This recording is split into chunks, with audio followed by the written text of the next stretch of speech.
Ladies and gentlemen, I want to start by thanking you all for making it out, and I can't wait to answer all your questions following such a great event, so let's go.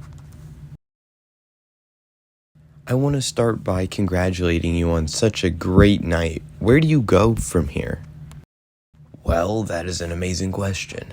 I think that tonight was a very monumental night, the third annual Double or Nothing, and I think the talent delivered on every level. But there's still a few months in the air, and there are still a few things I want to do before the year concludes. Congrats again on such a great show. Who are you most proud of from tonight? Well, I think that all of my talent did great tonight and really gave you guys something to remember. But out of anyone, no invite to the press conference? That is just absolutely absurd. You actually think this press conference would be a success without the devil himself? Oh, what do we got here? Some alcohol? Good choice, Hunter. I'm really glad you could join us tonight, Max. Of course, I wouldn't miss this for the world. Now, you marks, do what you do best and question my entire life.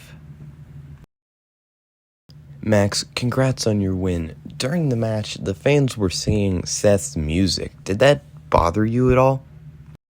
What do you honestly think, man? I am the best that this company has, and if some fan noise bothered me, I wouldn't even be in this position. Next question. Congrats on your win tonight. Very early in the match, you started clutching your left knee. How often does that give you issues? I mean, my knee has been giving me issues ever since high school. But what makes me the best is being able to overcome little things like that. Next question. Max, you have been talking about 2024 a lot. Does that affect your position here in fantasy wrestling at all? Now, I'm assuming you were talking about the bidding war of 2024, and while it excites me a lot, no. It will not change my position here. Hunter pays me enough, so as long as the cash is green and I can wrestle, I'll be here. Next question. Max, congrats on your huge win tonight, but where do you go from such a... Finally, someone asked me this. I have wanted to face Cody for the longest time, ever since Revolution 2020, and now that he is nothing in his future, I can formally say that I will make it my mission to be Cody Rhodes' next challenger. Because frankly, no one back there is more deserving to face the new undisputed champion than me. No one is more worthy of facing the biggest name in wrestling to date than me. And on that note, I am now bored with you all. So thank you, fuck you, bye. Always get a lot of enthusiasm from the salt of the earth. I can take a question if there is one. There's been news going around about CM Punk possibly returning to WWE. Does that open the door to him returning to fantasy wrestling at all?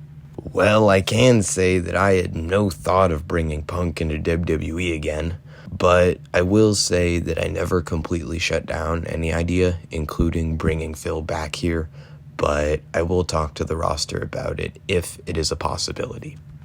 Now everyone, please welcome the new undisputed champion, Cody Rhodes. Thanks everyone, but I want to start by saying that what CM Punk did to AEW is something that I can never forgive him for. He ruined the biggest wrestling company in years out of greed.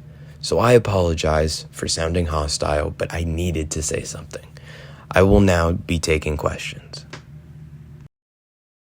Cody, I want to congratulate you on your win, but I need to ask, and I apologize, but what sparked your strong feelings for Punk? Don't apologize for asking me a question. I know I feel strongly about Punk, and that is because of what he did to me and my friends and our company. Now, you could argue that Punk helped AEW, and while I agree with that, he did more harm than good to the locker room. Congrats on your win, Cody. I noticed tonight that the fans were very loud for you and AJ. Did that surprise you? And why didn't you interact with the crowd much in your entrance? Very observative. So when I came through the tunnel and heard the pop for me, it was almost muted. I was so focused on the task at hand and had tunnel vision. It was more than personal before tonight, but after he attacked me backstage, I knew he wouldn't make it easy, and I needed to make a statement, and I believe I did just that tonight. Cody, I have to ask, what are your thoughts on MJF basically calling you out? Max. If I'm being honest, I'm kind of glad that he challenged me. When I came here, I wanted nothing less than the best competition in the world, and I believe MJF is the pinnacle of that, no pun intended. He has shown time and time again that he is the best. If it's here or in AEW, he exceeds expectations every time, and he would be an amazing challenge for the Undisputed title. And just to follow up, when do you think that would be? Whenever Hunter lets me. I've shown that I am a fighting champion, and just because I've won more championship now, it won't change that. We all know your history with your pec. It looks pretty bad, but how bad is it? Man, great questions all around. So, after rehab and when I was fully cleared around late December-ish, the doctor said that it could possibly bruise up again, and that's what this is. And I did get it checked, and thankfully it isn't torn, so I shouldn't need to take any time off this time, thankfully.